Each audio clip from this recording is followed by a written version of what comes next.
Muy buenas tardes, audiencia. ¿Cómo andan? ¿Cómo les va? Espero que bien. Supongo que ansiosos, esperando la llegada del video de hormonas tiroideas. Al final de este video van a poder discriminar entre un hipertiroidismo y un hipotiroidismo y conocer en el eje hipotálamo hipofisario tiroideo dónde se encuentra la falla. Bien, sin más preámbulos, nos metemos de lleno para poder absorber los conocimientos sobre endocrinología tiroidea. Bien, el tálamo se comunica con el hipotálamo se comunica con la hipófisis y la hipófisis a través de la sangre lo hace con la tiroides. Como bien lo dice, hipotálamo hipofisario tiroideo. Ahora, ¿cómo hacen para comunicarse? ¿Quién es el que empieza a estimular o quién inhibe este eje? Las concentraciones de T3 y T4, ¿sí? Si están por debajo de lo normal, dentro de las constantes homeostáticas, todos ya conocen la definición de homeostasis, que la constancia del medio interno, allá lo definía Claude Bernard, en 1886, la constancia del medio interno permite la vida libre e independiente. Alteramos una de sus constantes y ahí podemos llegar a estar en presencia de la patología. ¿Bien?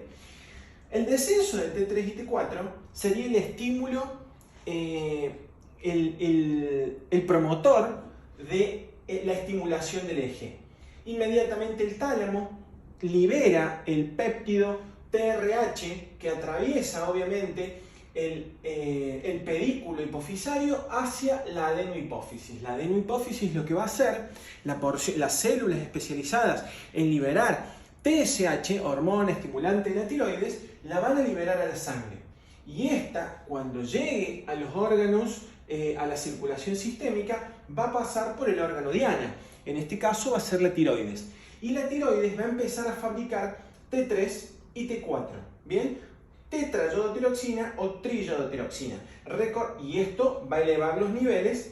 Como consecuencia, esto va a inhibir al hipotálamo a que se siga liberando TSH. ¿Bien? El estímulo liberador fue la baja de la concentración. Por eso les decía que al final de este video vamos a comprender ciertas situaciones. Recordar que la T4, la tetrayodotiroxina, es la prohormona, ¿bien? Y es la formación, es la que se encuentra en mayor cantidad. Tiene 0,4 microgramos por decilitro y la T3 está 50, 60, 70 veces por debajo de la concentración de T4. Bien, esta se encontraría aproximadamente en 0,08, 0,010 aproximadamente. Bien, microgramos por decilitro. Entonces, si yo hago un dosaje en sangre de T3 y T4, voy a saber si el paciente está hipotiroideo o hipertiroideo. ¿Bien? Ahora, también habría que dosar la hormona TSH. La TSH tiene valores en sangre que rondan los 0,4 a 4 miliunidades internacionales por litro. ¿Bien? O sea que es importante conocerlos claramente para la clínica médica, para la farmacología y por supuesto para aquel que va a aspirar a ingresar a la carrera de medicina. ¿Bien? Entonces, como bien dijimos, el eje es esto. Ahora, ¿qué sucede en la glándula tiroides cuando la TSH hace su acción? Bueno, la TSH estimulará el receptor encontrado en las células foliculares de la tiroides. No olvidar que las células tiroideas no son las únicas células de la glándula. También se encuentran las células C. Estas células C las habíamos mencionado en el metabolismo del calcio, que se elevaban o se liberaba la hormona al torrente cuando teníamos una hipercalcemia o para frenar las acciones de la paratormona. ¿Bien? En este caso serían las células foliculares de la tiroides. ¿Bien? Ahora, si yo voy a hacer un aumento de tamaño de esta célula, la voy a tener así plasmada, es decir, para que se pueda ver mejor. tenemos una membrana apical que está en contacto con el coloide y una membrana basal que es la que va a sentar sobre la lámina basal que estaría en contacto con el tejido conectivo de la glándula. Bien, otra cosa que es importante detectar para aquellos que están trasuntando histología es que un folículo que tiene poco coloide y tiene un epitelio bien gordito, es decir, células cilíndricas, bien, simple, estaríamos con una glándula que estaría o en hipofunción o en normofunción. Ahora, una glándula que se encuentra en una función aumentada, vamos a tener un coloide diferente, va a haber mucho coloide en el folículo y se nos va a aplanar el epitelio. ¿Bien? Bueno, ahora, ¿qué es lo que habría que saber? Lo que sucede cuando la TSH estimula, ¿sí?, el receptor que se encuentra en la membrana basal.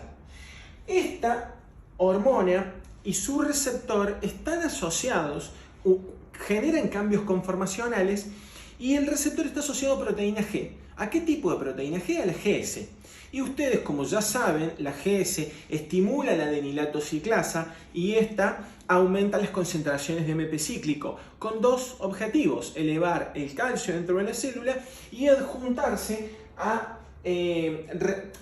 la molécula de ADN que se encuentra en el núcleo para poder estimular la síntesis proteica de T3 y T4.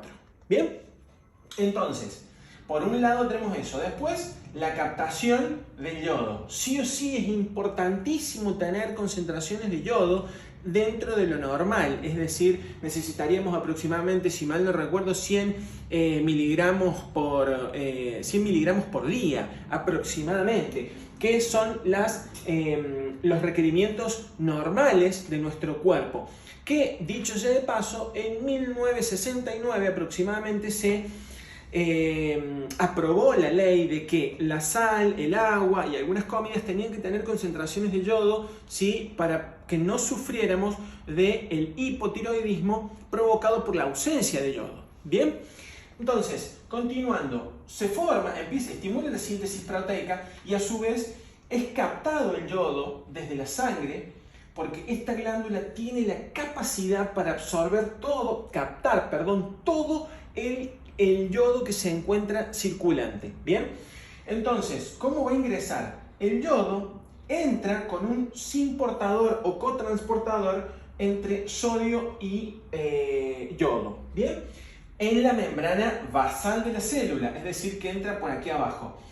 Ingresa el yodo por las mismas yodo peroxidasas que van a formar la T3 y T4, me lo van a activar, o sea, me lo oxidan.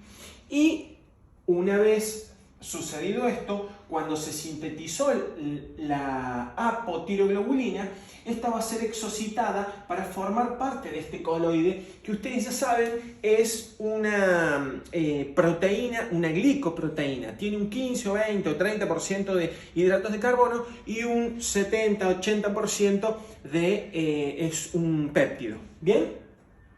Entonces, cuando ingresó el yodo, este también por otra bomba es pasado al coloide, ¿sí?, a través de un simportador de yodo cloro, diferente de este exclusivamente es un transporte activo secundario que depende del correcto funcionamiento de la bomba de sodio-potasio TPasa. Miren cómo terminamos dándole el valor a esta bomba, ¿no? Que la estudiamos mucho en nuestra educación de grado, ¿no? La famosa bomba de sodio-potasio TPasa.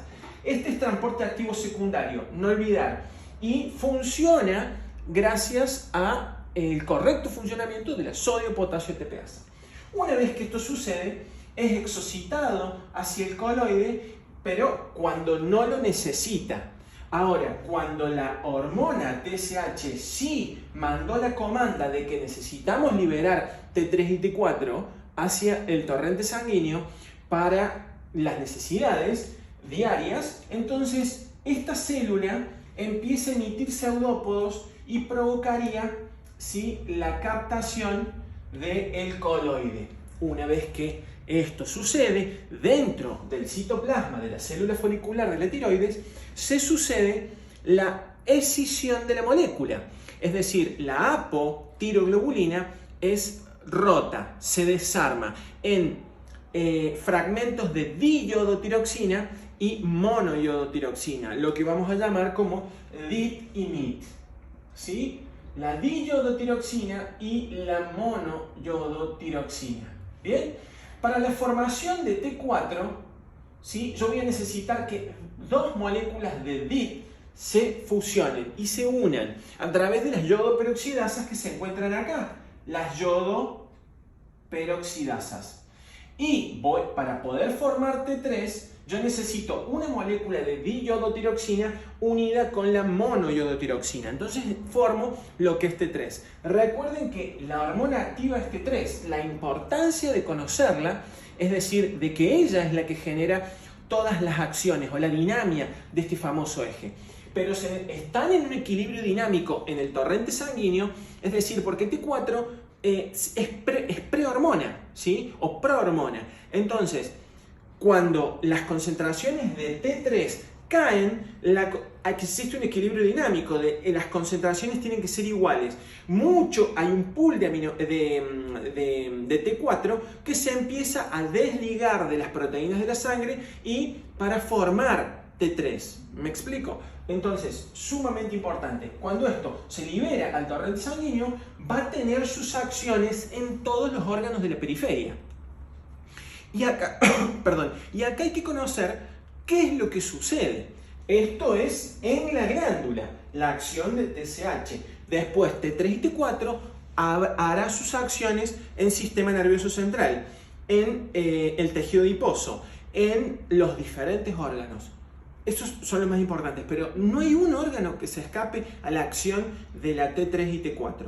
Primero y principal, en tejido adiposo estimulan la diferenciación de los adipocitos, o sea que son importantísimos en el desarrollo de la grasa parda y de la grasa blanca. En tejido nervioso, lo que van a estimular es la mielogénesis y también el aumento de conexiones sinápticas entre todas las neuronas.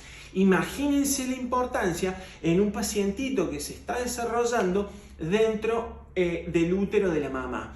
Es decir que si no tiene y no recibe el aporte de T3 y T4 de mamá, ese paciente va a tener retraso mental. La enfermedad en este caso se llama cretinismo, que deriva del francés y es la única palabra que conozco, que es chrétien, ¿sí? Que significa cretino. Cretino en Francia era lo más cercano a Dios. La palabra viene de Cristo, ¿sí? Entonces, como no tenían maldad estos pacientes, se los definió, se los llamó cretinos. ¿Bien? ¿Por qué? Porque no tenían T3 y T4 en el desarrollo intrauterino y hasta los 2 años. Recuerden que estas hormonas son importantísimas entre el 6º mes de vida y los 2 años. Ahora, un dato importante, la placenta de mamá presenta la 5-desyodasa, que cuando los aportes de mamá en sangre de T3 y T4 son degradados, o sea, se bajan las concentraciones para que el feto reciba un mínimo de aporte, que es importante, por supuesto. Ahora, el bebé, ¿sí? A partir de la 11ª semana, puede valerse por sus propios por su propia glándula, es decir que ella va a sintetizar T3 y T4, comienza y él tiene que mantener ese equilibrio homeostático en su cuerpito hasta los 2 años. Bien, ahora dijimos que eso sucedía a nivel del sistema nervioso central. Ahora hay que tener en cuenta todo lo que sucede por los demás órganos. En músculo cardíaco aumenta el consumo de oxígeno, como en todos los órganos, aumenta el inocronotropismo, por eso el paciente que tiene hipertiroidismo presenta taquicardia, nerviosismo, presenta intolerancia al calor porque aumenta el metabolismo basal, es decir que nuestras células producidas por T3 y T4 me aumentan el metabolismo de los ácidos grasos, de los de los hidratos de carbono y de las proteínas. También se estimula la síntesis proteica y favorece a la aparición de la hormona de crecimiento. O sea que las dos estarían dándose la mano. Una favorecería la acción de la otra. Entonces el paciente puede desarrollarse como corresponde, es decir, en su crecimiento. Tenemos también que el paciente va a tener taquifigmia, es decir, producto de todo esto que sucede en el corazón. A nivel sería a nivel nervioso, el paciente se estaría estimulando, es decir, tendríamos estimulación del sistema beta-adrenérgico producido por las hormonas T3 y T4. Entonces, nuestro paciente hipertiroideo, ¿sí?, va a tener un nerviosismo, va a ser un paciente delgado porque va a estar el metabolismo aumentado, se consume todo y curiosamente el paciente tiene aumento del apetito. Otra de las características por estimular el beta-adrenérgico es que tiene temblores porque está constantemente, ¿sí?, estimulado y eso es lo que denota en la clínica del paciente que está nervioso. Recuerden eso porque presenta exoftalmos, es decir, que la protrusión del globo ocular hacia afuera. Esto sucede porque se estimula, debido a la estimulación simpática, hay un aumento de la contracción del elevador del párpado superior. Entonces el paciente tiene un globo ocular que protruye hacia afuera y una mirada como fija, ¿sí?, ida. Bueno, ese es nuestro paciente. Recuerden, delgado. También tenemos hipertensión arterial. Obviamente, en este caso, la T3 estimula la vasodilatación a nivel de la resistencia periférica. Entonces, se me estimularía el sistema renina-angiotensina-aldosterona. Y miren lo loco de todo esto, que estimula la síntesis de angiotensinógeno en el hígado. O sea que por un lado, me estimularía la liberación de renina por el riñón y le da el sustrato para que comience la cascada del sistema renina-angiotensina-aldosterona que me va a elevar la presión arterial. El hipertiroideo tiene hipertensión alta. Y acá voy a contrastar, porque claro, uno dice, ¿cómo puede ser que yo soy hipotiroidea? Y de repente, porque generalmente afecta a mujeres el hipotiroidismo, aproximadamente unos 9-10 pacientes contra uno. ¿Y qué sucede? Tengo hipertensión arterial, pero claro, es otro mecanismo. Como yo dije, la T3 puede generar vasodilatación, entonces por reflejo el riñón entiende, ¿sí?, que se cayó la presión arterial. Ahora, cuando nosotros tenemos, eso es hipotiroidismo, ausencia de T3, al no tener la vasodilatación producida por T3, se vasocontrae todo lo que es resistencia periférica. Entonces, ahí aparece la hipertensión producida por el hipotiroideo. Obviamente, si yo digo que el hipotiroideo está nervioso, ¿sí?, tiene aumento del metabolismo basal, el paciente hipotiroideo es más calmado, más aletargado, está con sus funciones psíquicas e intelectuales está disminuido. Bien, esto es producto de la falta de T3 y T4. La hipertensión, ya lo dijimos, la causa, también va a estar constipado. Va a ser un paciente que, como el hipertiroideo tiene diarrea, por estimulación simpática y porque aumenta las concentraciones de calcio y aumenta la contractibilidad a nivel muscular, va a presentar diarrea. El hipotiroideo no, va a estar constipado. Y clave, esto clínicamente es muy importante en el consultorio cuando el paciente nos dice, por supuesto, si no tiene la fase del hipertiroideo, me dice, soy intolerante al calor, ¿sí? ¿Por qué? Porque al aumentar el consumo de oxígeno, aumentar la glucólisis, estoy perdiendo, estoy como un radiador aumentando la energía calórica que libero. Por ende, el paciente tiene la piel, o sea, está transpirado siempre, sudoración y no tolera el calor. En lo opuesto sería el paciente hipotiroideo, que va a tener una piel gruesa y no me va a soportar el frío. porque el metabolismo basal está disminuido, es decir, lo opuesto a lo demás. Bueno, acá hay que discriminar o hablar dos cositas de causas etiológicas de lo que sería un hipertiroideo y un hipotiroideo. El hipotiroideo puede ser por falta de yodo, ¿sí? O una enfermedad autoinmunitaria primaria que me destruya las células del folículo tiroideo. Bien, en cambio en el hipertiroideo tenemos la enfermedad de Graves-Basedow, ¿sí? La de Graves-Basedow es cuando tenemos un aumento de anticuerpos que tienen una similitud estructural con la TSH y esta me estimularía el receptor de la unión de TSH con su receptor. O sea, haría de cuenta que el anticuerpo segregado me estimula la glándula y me produce hipertiroideo. Eso es Graves-Basedow. También podemos tener hipertiroideo cuando en nuestra glándula, en la adenohipófisis, todos sabemos, tenemos adenohipófisis, pars intermedia y neurohipófisis. La neurohipófisis sintetizaba oxitocina y antidiurética y la adenohipófisis, la TSH. Si hay un tumor en la base del cráneo que sea funcionante, un adenoma funcionante de TSH, voy a tener aumento de T3 y T4, o sea que tengo un hipertiroideo. Y algo que me olvidé es que una causa importante, clave, es decir, muy preguntada, es que el hipotiroideo también puede aparecer por una tiroiditis de Hashimoto. Bien, espero que este video les haya servido, les haya gustado, hayan podido correlacionarlo y nos veremos en el próximo video.